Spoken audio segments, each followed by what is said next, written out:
الحمد لله وحده والصلاة والسلام على من لا نبي بعده لا نبي بعده ولا معصوم بعده أما بعد فأعوذ بالله من الشيطان الرجيم بسم الله الرحمن الرحيم اقرأ باسم ربك الذي خلق خلق الإنسان من علق اقرأ وربك الأكرم الذي علم بالقلم علم الإنسان ما لم يعلم قال الله تبارك وتعالى وعلم آدم الأسماء كلها ثم عرضهم على الملائكة فقال أنبئوني بأسماء هؤلاء إن كنتم صادقين قال الله تبارك وتعالى ولقد يسرنا القرآن للذكر فهل من مدكر صدق الله وصدق رسوله النبي الكريم ونحن على ذلك لمن الشاهدين والشاكرين والحمد للہ رب العالمین۔ محبت کے ساتھ درود شریف پڑھ لیجیے۔ اللہم صل علی محمد وعلی آل محمد کما صلیت علی ابراہیم وعلی آل ابراہیم انک حمید مجید۔ اللہم بارک علی محمد وعلی آل محمد کما بارکت علی ابراہیم وعلی آل ابراہیم انک حمید مجید۔ یا رب صل وسلم دائما ابدا على حبیبک خیر الخلق کلہم هو الحبیب الذی ترجى شفاعته لكل حول من الاحوال مقتحم۔ قابل سب تعظیم و تکریم معزز علماء کرام اور معزز حاضرین مجلس، آج یہ ہمارے اس ادارے کا سالانہ پروگرام ہے، سالانہ اجتماع ہے۔ دعا فرمائے اللہ جل شانہ مقصد کی بات کہنے کی توفیق عطا فرمائے۔ یہ اس کی کو کم سادہ کر دیں گے۔ مجھے دو تین باتیں صرف عرض کرنا ہے، ایک بات مدرسے کے حوالے سے، ایک بات ان طلباء کرام کے حوالے سے۔ آپ سن رہے ہیں آج کا یہ پروگرام ان طلباء کرام کے اعزاز میں ہے جنہوں نے قرآن کریم مکمل کیا ہے۔ حدیث پاک میں آتا ہے، آپ نے بارہا یہ حدیث سنی ہوگی، قیامت کے دن حافظ قرآن کو ایسے 7 یا 10 آدمیوں کی شفاعت کی اجازت ہوگی جن پر جہنم واجب ہو چکی ہوگی۔ اس حدیث میں ایک بڑی عجیب بات ہے جو آج کی مجلس کے حوالے سے عرض کرنا چاہتا ہوں کہ جب قیامت کا دن ہوگا، اللہ کی عدالت لگی ہوئی ہوگی، جنتی جنت میں جا رہے ہوں گے، جہنمی جہنم کی طرف بڑھ رہے ہوں گے، اس وقت حافظ قرآن کو اپنے خاندان کے ان 7 آدمیوں کی شفاعت کی اجازت ہوگی جن پر جہنم واجب ہو چکی ہوگی۔ بہت توجہ سے بات سمجھیں، یہ 7 لوگ جن کی شفاعت کرے گا حافظ قرآن، وہ کون ہوں گے؟ آدمی سوچتا ہے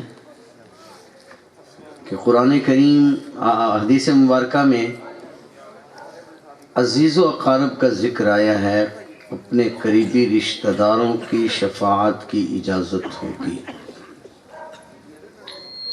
اب وہ قریبی رشتہ دار کون ہوں گے؟ بھائی ہوں گے، بہنیں ہوں گی، والدین تو پہلے اللہ تعالیٰ تاج پہنا چکے ہوں گے،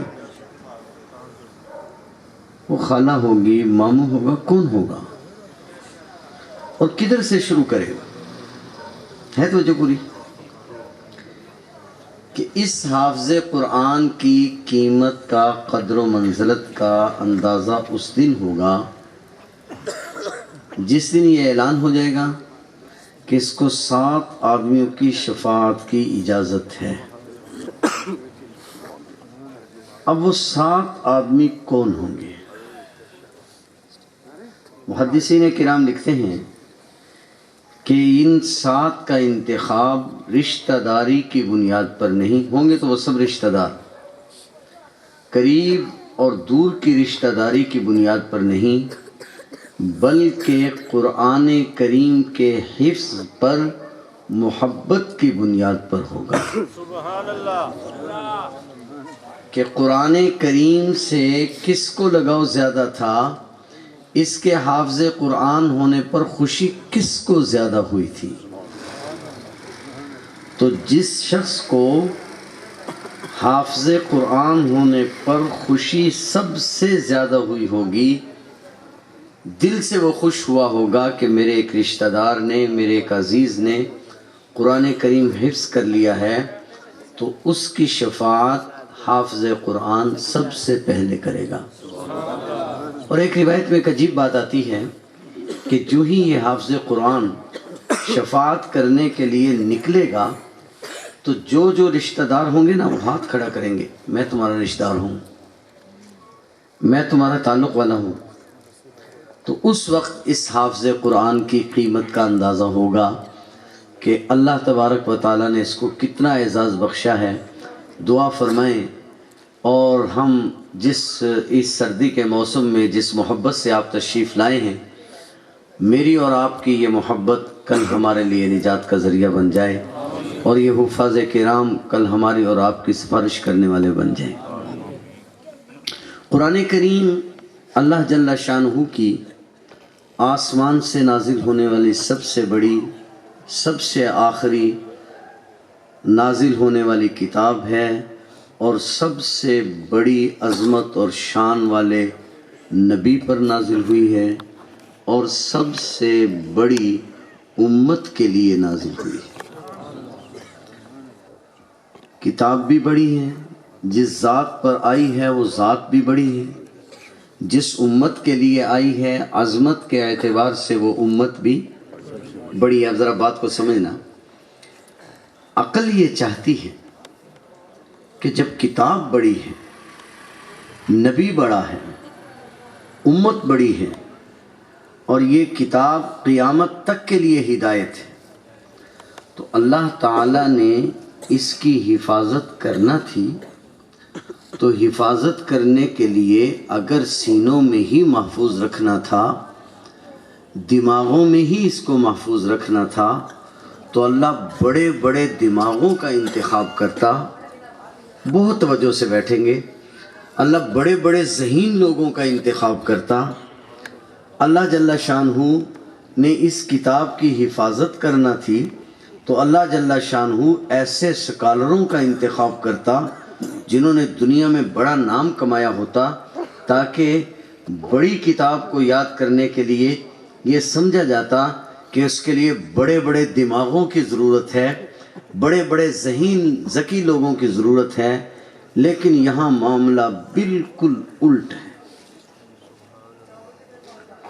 کتاب سب سے بڑی، جس پر نازل ہوا یہ قرآن، وہ نبی سب سے بڑا، مگر اس کی حفاظت کے لیے اللہ جل شانہ نے ان سینوں کا انتخاب فرمایا جن میں سے اکثر و بیشتر وہ ہیں، کوئی نابینا ہے، کوئی لنگڑا ہے، کوئی لولا ہے، کسی کو انگلش میڈیم والوں نے واپس بھیج دیا ہے، کسی کو اردو میڈیم والوں نے واپس بھیج دیا ہے، کسی کو گھر والوں نے اس لیے واپس مدرسے داخل کرا دیا کہ وہ فیس افورڈ نہیں کر سکتے۔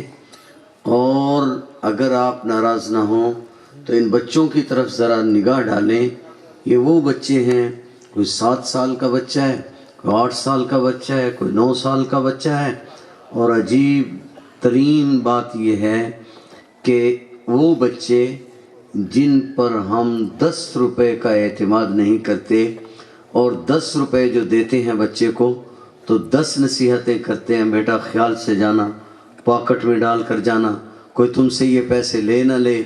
جن پر ہم 10 پیسے کا اعتماد نہیں کرتے، خلاق عالم کی شان عجیب ہے کہ ساری دنیا کے ہدایت کے لیے اترنے والی کتاب کے لیے اللہ نے ان سینوں کا انتخاب کر لیا۔ سبحان اللہ۔ عجیب بات ہے، حفاظت تو اس نے کرانا ہی تھی، لیکن عجیب بات ہے کہ ان سینوں کا انتخاب کر لیا جو سینے جو ہم سمجھ رہے تھے کہ یہ تو بالکل کسی کام کے لوگ نہیں ہیں، ان کو ہم نے قرآن کریم پڑھنے کے لیے چھوڑ دیا۔ اور یہ ملا بھی عجیب ہے، جس بچے کو کوئی قبول نہیں کرتا یہ اس کو قبول کر لیتے ہیں۔ میری بات کچھ آپ کو سمجھ میں آ رہی ہے؟ میں اوپری باتیں کر رہا ہوں۔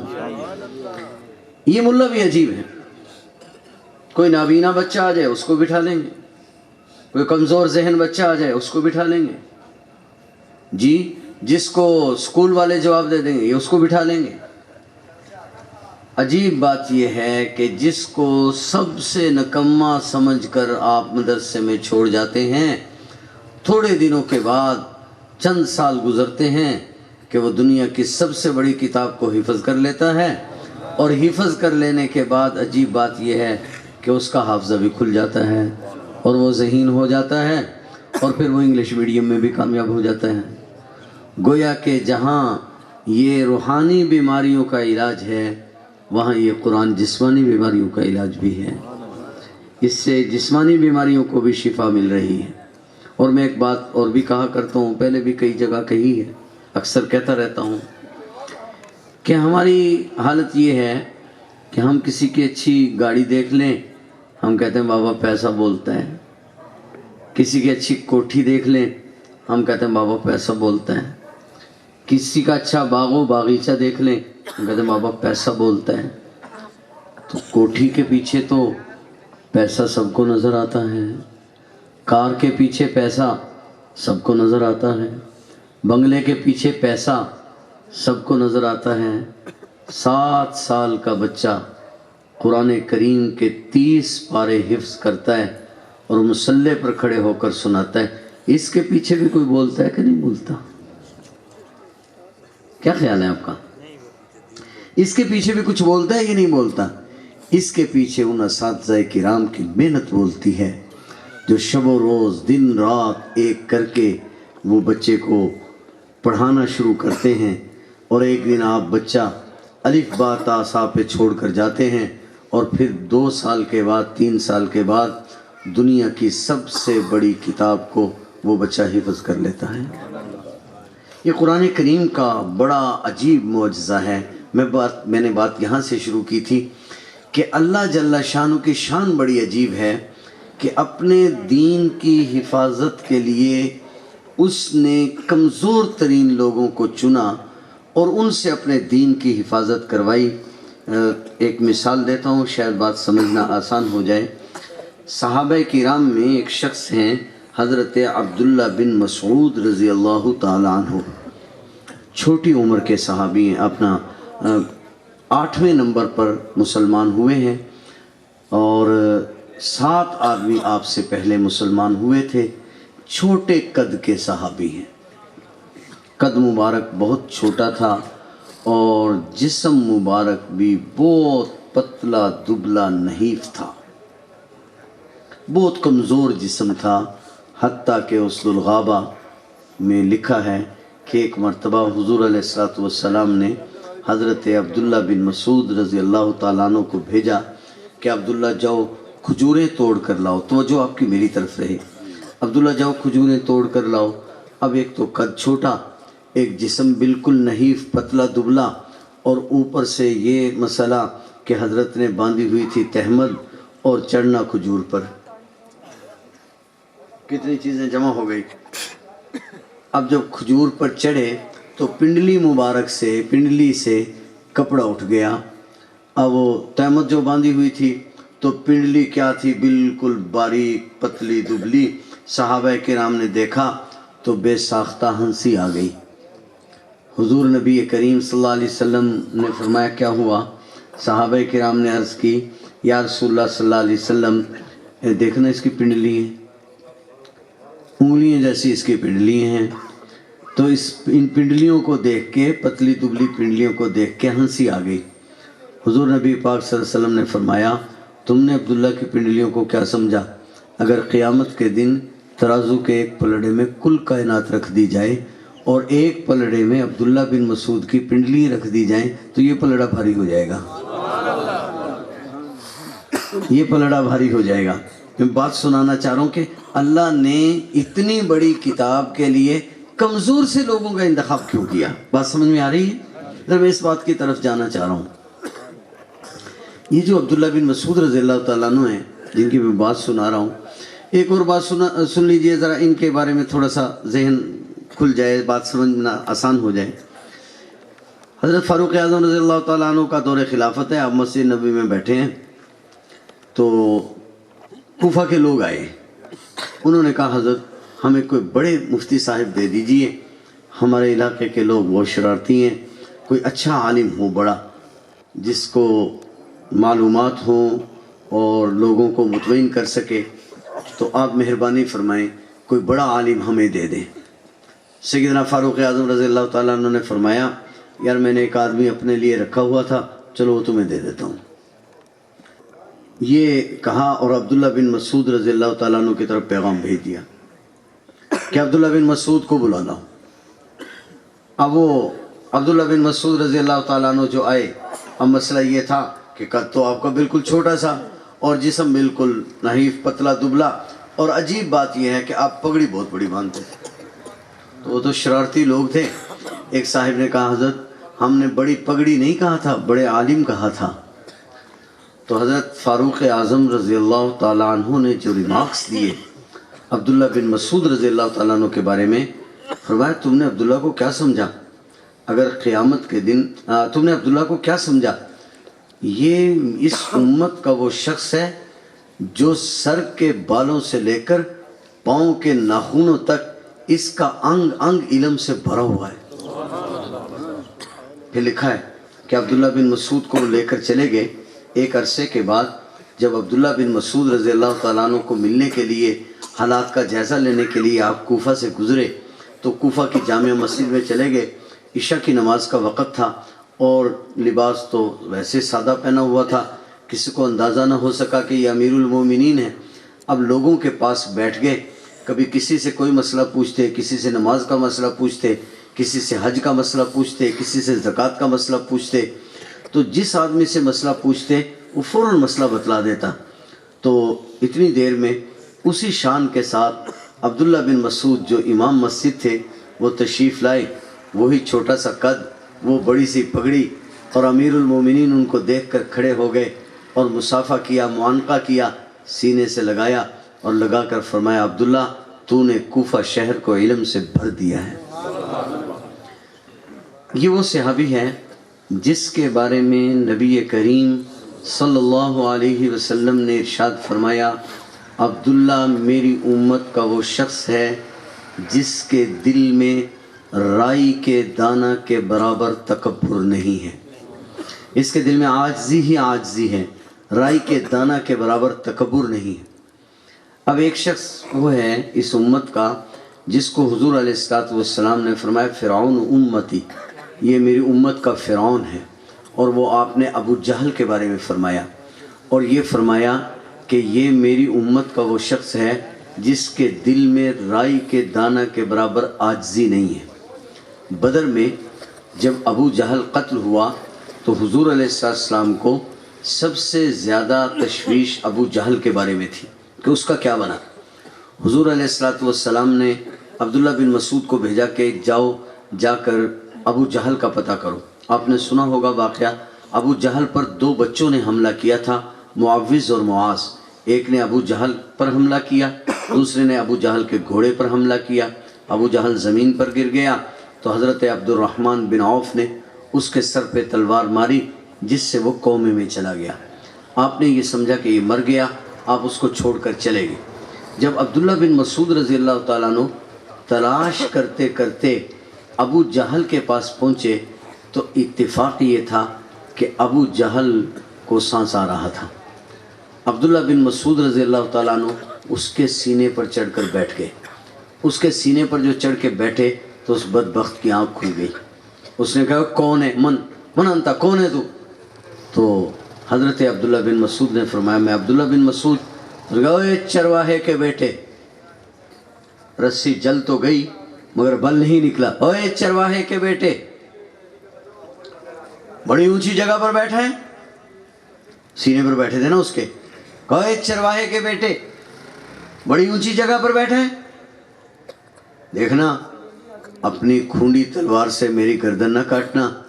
یہ میری تلوار لے لو اور میری گردن میری تلوار سے کاٹنا، اور ذرا نیچے کر کے کاٹنا تاکہ پتہ چلے کہ سردار کی گردن ہے. تکبر گیا نہیں، تاکہ پتہ چلے کہ سردار کی گردن ہے.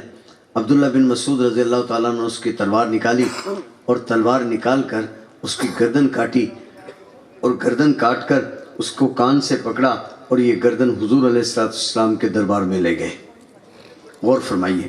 حضرت شیخ مولانا ادریس کاندھلوی رحمۃ اللہ علیہ لکھتے ہیں اللہ کی عجیب حکمت ہے کہ ابو جہل جس کے بارے میں حضور علیہ السلام نے فرمایا کہ یہ میری امت کا وہ شخص ہے جس کے دل میں تکبر ہی تکبر ہے، رائی کے دانہ کے برابر عاجزی نہیں ہے، اللہ نے اس امت کے سب سے بڑے متکبر کو اس شخص سے قتل کروایا جس کے بارے میں فرمایا اس میں عاجزی ہی عاجزی ہے، اس کے دل میں رائی کے دانہ کے برابر تکبر نہیں ہے. اللہ جل شانہ امت کو بتلانا چاہتے تھے، دنیا کو بتلانا چاہتے تھے کہ میں دین کی حفاظت کا کام کمزور ترین لوگوں سے لے سکتا ہوں. میں طاقتوں کا محتاج نہیں ہوں، میں کمزور لوگوں سے اپنے دین کی حفاظت کراؤں گا. کدھر گئے وہ ہندوستان کی باتیں؟ کدھر گئی وہ بر صغیر کی باتیں؟ کل تک ہم کہا کرتے تھے اپنے بچوں کو دین نہ پڑھانا، بھوکے مر جائیں گے. کدھر گئے وہ واقعات؟ کدھر گئی وہ بھوکی باتیں؟ وہ سب قصہ پارینہ ہو گئی. اللہ جل شانہ نے دین پڑھنے والوں کو اتنا بلند کر دیا، اتنا بلند کر دیا کہ آج الحمدللہ بڑے بڑے خاندانوں کے لوگ دین پڑھ رہے ہیں. ایسا ہے یا نہیں ہے؟ اللہ جل شانہ ان بچوں کا پڑھنا اپنی بارگاہ میں قبول فرمائے. میں صرف یہ کہنا چاہتا ہوں کہ علماء نے لکھا ہے کہ اللہ جل شانہ نے ان سینوں کا انتخاب اس لیے فرمایا کہ دنیا کو پتہ چل جائے کہ اصل میں میرا انتخاب ہے. میں اپنے دین کی حفاظت جب لینا چاہوں تو جب کمزور ترین لوگوں سے لے سکتا ہوں تو طاقتوروں سے کیوں نہیں لے سکتا؟ اصل میں تو میرے ہاں قبولیت کی بات ہے. لہٰذا ایک تو ہمیں اپنے بچوں کو دین کے لیے پیش کر کے اس پر اللہ کا شکر ادا کرنا چاہیے کہ اللہ جل شانہ نے ہمارے بچوں کو دین کے لیے قبول کر لیا. تو اللہ جل شانہ ان بچوں کا پڑھنا، اساتذہ کرام کا پڑھانا اپنی بارگاہ میں قبول فرمائے. دوسری بات میں مدرسے کے حوالے سے عرض کرنا چاہتا ہوں. آپ ماشاءاللہ پڑھے لکھے دوست تشریف فرما ہیں، امید ہے آپ محسوس نہیں فرمائیں گے.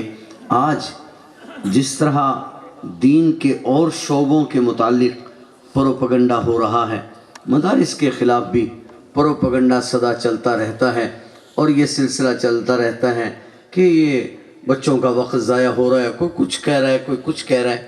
اس حوالے سے میں ایک گزارش کرنا چاہتا ہوں. مدرسے کی خدمات کیا ہیں؟ مدرسہ کیا ہے؟ مدرسہ کیا کر رہا ہے؟ آپ ذرا غور فرمائیے. ہمارے آج جتنے بھی دنیاوی تعلیم کے ادارے ہیں، خواہ اس میں پرائمری تک تعلیم دی جا رہی ہے، میٹرک تک تعلیم دی جا رہی ہے، یا ان میں پی ایچ ڈی کرائی جا رہی ہے، لاء کالج ہیں، انجینئرز کالج ہیں، جتنے بھی ہمارے دنیاوی تعلیم کے ادارے ہیں، میری بات آپ توجہ سے سنیں گے.